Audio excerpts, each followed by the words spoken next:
اے پروردگار، مجھے علم و دانش عطا فرما اور نیکوکاروں میں شامل فرما، اور بعد والے لوگوں میں میرا ذکر نیک باقی رکھیو، اور مجھے نعمت کی بہشت کے وارثوں میں شامل کیجو، اور میرے باپ کو بخش دے کہ وہ گمراہوں میں سے ہے، اور جس دن لوگ اٹھا کھڑے کیے جائیں گے مجھے رسوا نہ کیجو،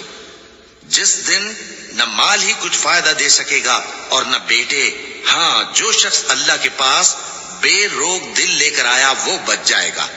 اور بہشت پرہیزگاروں کے قریب کر دی جائے گی، اور دوزخ گمراہوں کے سامنے لائی جائے گی، اور ان سے کہا جائے گا کہ جن کو تم پوجتے تھے وہ کہاں ہیں،